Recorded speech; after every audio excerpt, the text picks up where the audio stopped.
Good morning. Before we get started, please like and subscribe. Please share my channel.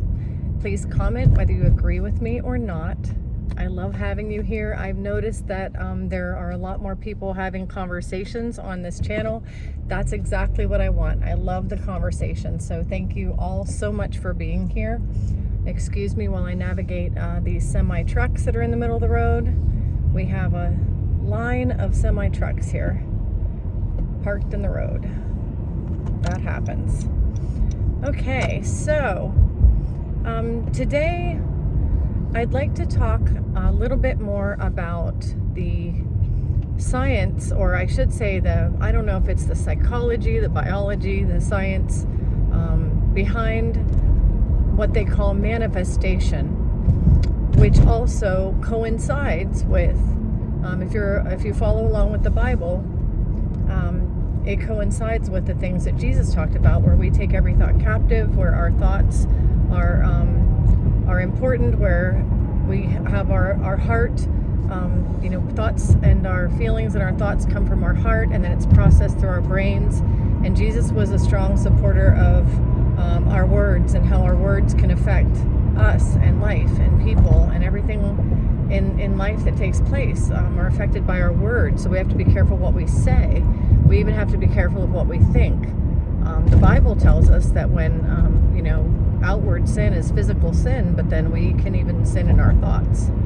So how can you possibly sin in your thoughts if thoughts don't matter? Thoughts do matter. Words matter. And so I wanted to talk a little bit today about thoughts and words and how they matter and why they matter. It is scientific fact, and it is basic knowledge in the scientific world that what we believe and what is in our core, and I've talked about before, our subconscious, what is programmed way down into our subconscious, affects our reality. It affects our life. It affects our future. It affects how we see life and things, how our future shapes. And I wanted to share really quick here as an aside.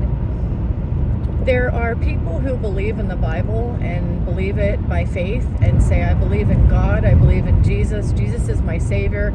That's all I need to know. I read the Bible, I believe everything it says, and that's all I need to know. And I want to say that that's great. That's wonderful.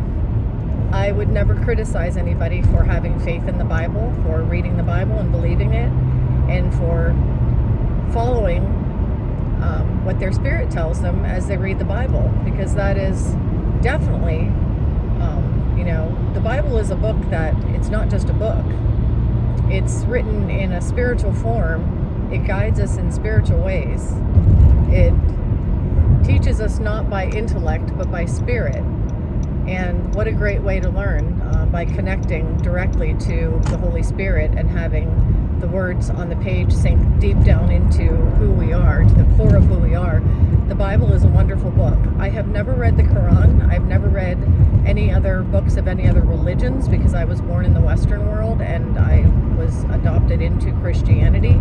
And so the Bible, I don't want to leave anybody out as far as, other books are concerned. But if you're finding faith, and connection and love and loving one another, and if everything that you are learning in your spiritual life, where your path has directed you, has led you to the teachings of oneness and the teachings of love and the teachings of loving one another, forgiving others and forgiving ourselves, and knowing that there is forgiveness, we don't have to live in guilt and condemnation. If all paths are leading you to that belief and to those concepts, those are the concepts that Jesus Christ taught. And then, when Jesus said, how are we eternal? How do we become eternal? And he said, follow me. And he was talking to the people, the Jewish people, the religious people of his time. But he was also talking to the entire world. Follow me. Follow me and I'll show you how to be eternal. And a lot of people will criticize and say, oh, no, all paths do not lead to Jesus. All paths do not lead to heaven. That's wrong. If you're not a Christian, you don't belong to the Christian religion, you're definitely outside of heaven. And I don't believe that's true. I believe that when Jesus said follow me, Jesus didn't say follow the Christian religion. Jesus did not say follow religion. He said follow me. And there are a lot of different people in a lot of different parts of the world who believe a lot of different things, who end up doing the things that Jesus taught and believing the things that Jesus presented and demonstrated. There are a lot of people who follow Jesus without even ever stepping foot into Christian church. You don't have to listen to a Christian pastor every Sunday and listen to Christian music and say you're a Christian to be following Jesus, because Jesus taught these basic concepts. And I believe, this is me, I believe that what Jesus taught was an all-encompassing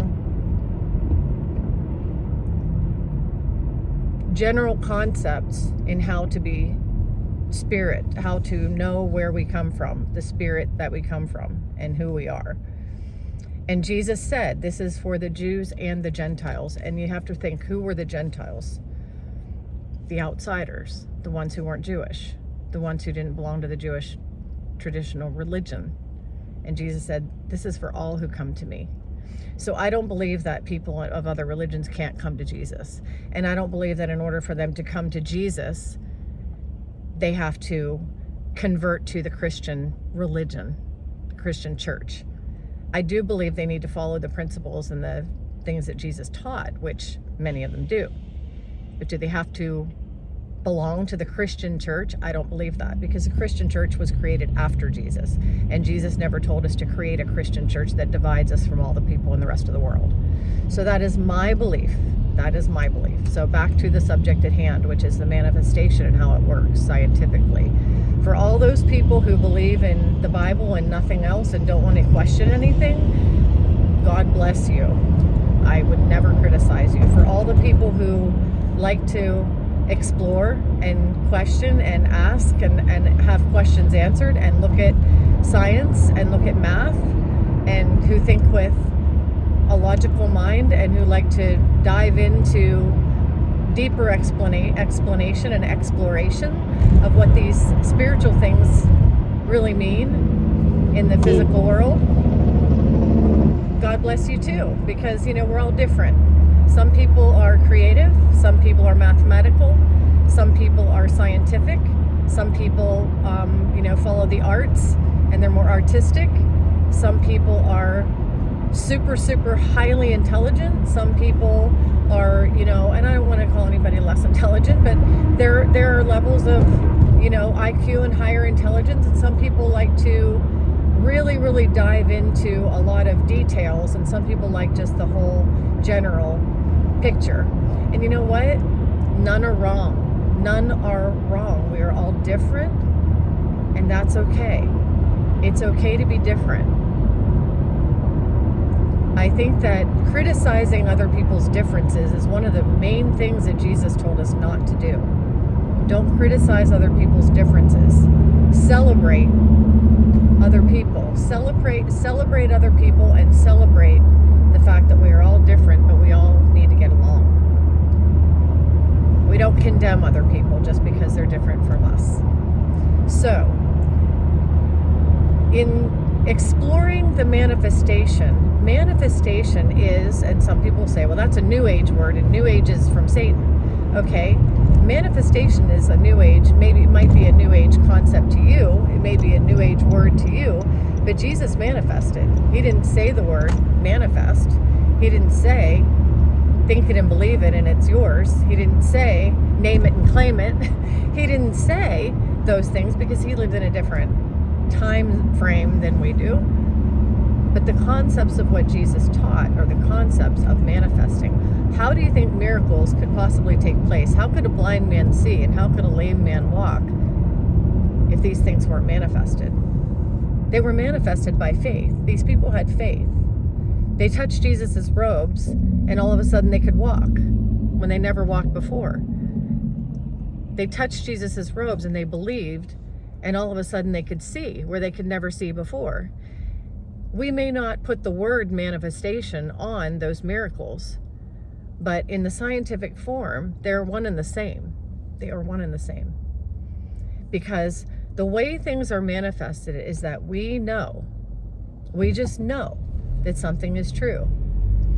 And people wonder, well, how do we know something is true and then all of a sudden it comes true?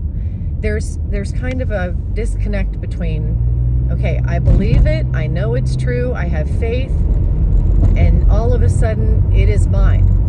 All of a sudden, there it is. Wow. And how many times has that happened in your life? Name a time. Write it in the comments. How many times in your life have you thought, this is me, this is what's going to happen, this is my life. I just know that I'm going to be, I mean, it might have been somebody in school saying, I just know I'm going to be a dentist. And the next thing you know, they're in college and now are they doing the work? Yeah, they're doing the work.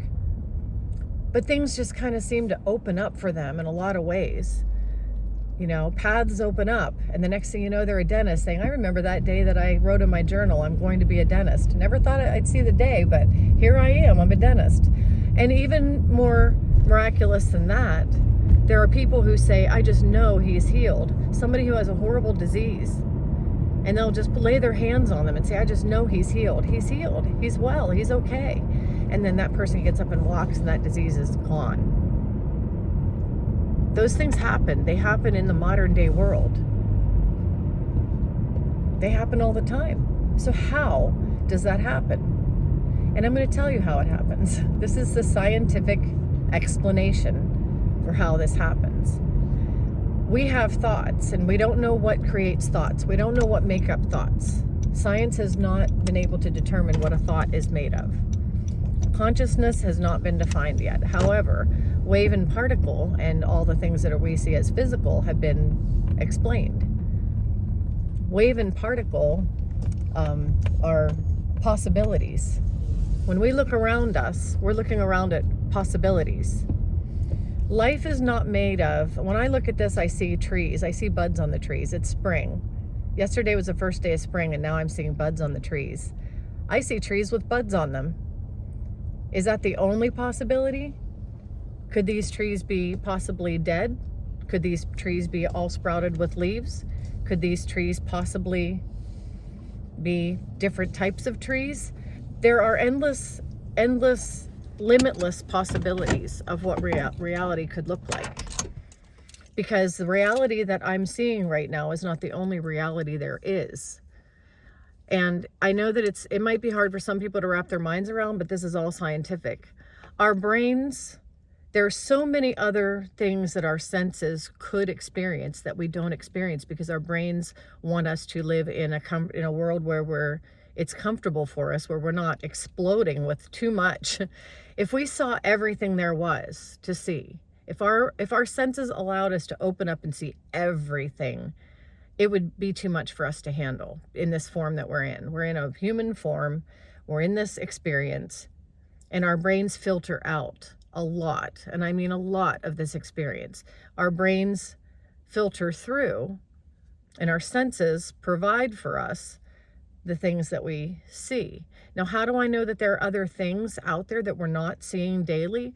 People who take hallucinogenics like LSD, people who take peyote, people who take drugs that open up their mind, expand their mind. That's basically what we say, that they're expanding their mind, are opened up to such a variety of colors that there are endless, limitless colors. There's endless, limitless sound. There's endless, limitless frequencies and endless, limitless, everything is just way more than the condensed version of what we're seeing. So, it's kind of like if somebody creates a computer program, and in one program, it's like, if you play Call of Duty, it's lifelike. It looks like people, actual people. Other programs look like little cartoon stick figures, just bebopping, like Mario Brothers. Well, that's up to the developer to determine what we see. We can either see it looking realistic, or we can see it looking like little cartoon characters. That's up to the developer. And our brain is like the developer of the information. We have endless information, and our brain processes that information, and it develops our reality into what it feels that we need to see. So our brain, and the way to know that this is true, there are two experiments.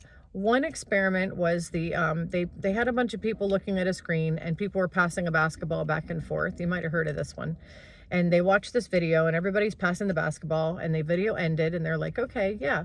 And then they asked the group, individually, what did you see? And most of the group said people passing a basketball back and forth. A couple of people saw something else. But when they played the video back more slowly, clearly there was a gorilla. Somebody in a gorilla suit ran across the court. Well, most people didn't see that.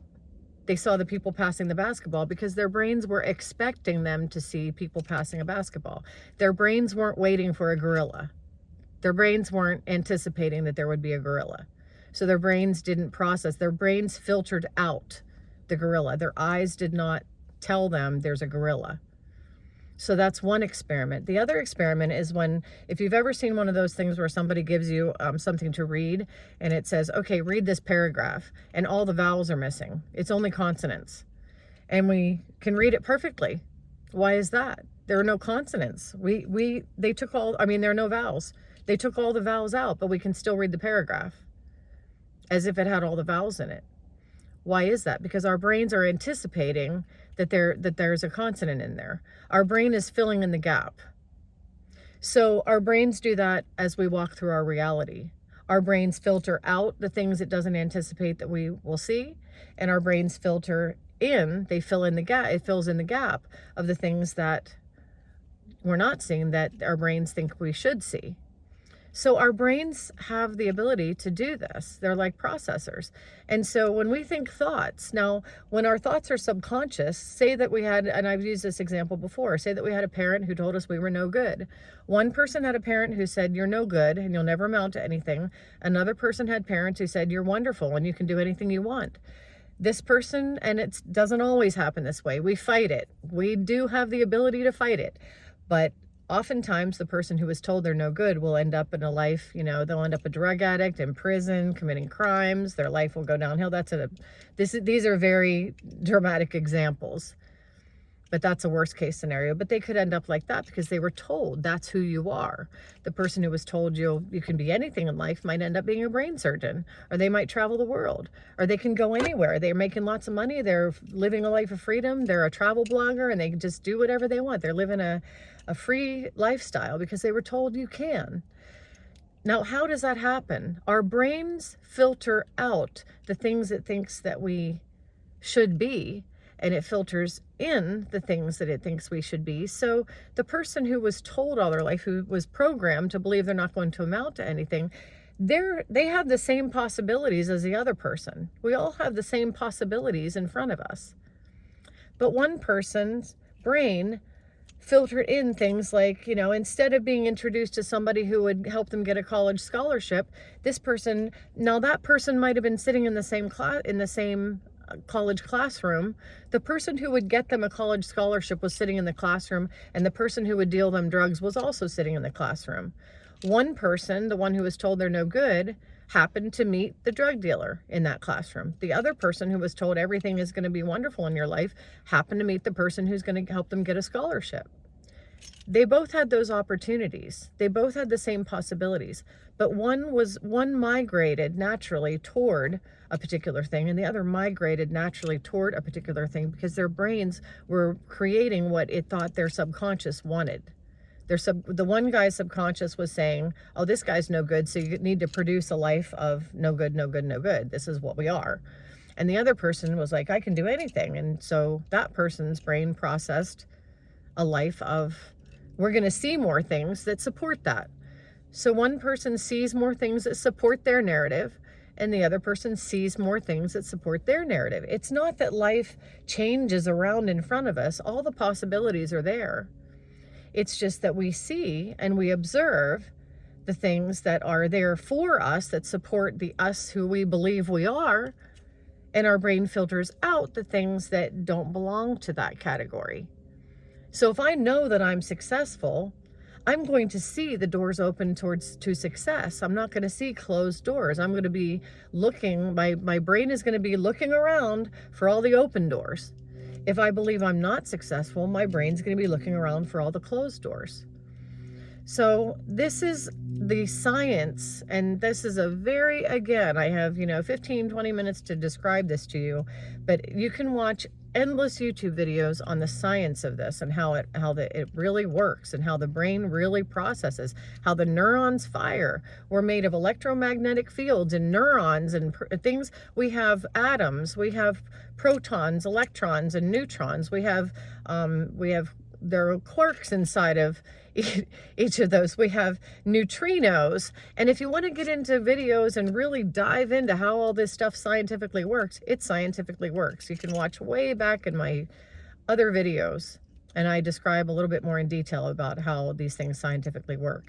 But they all fit together. This is how we are created. And our bodies are not just bodies with fingers and skin. And this is not all that is. We're not just this.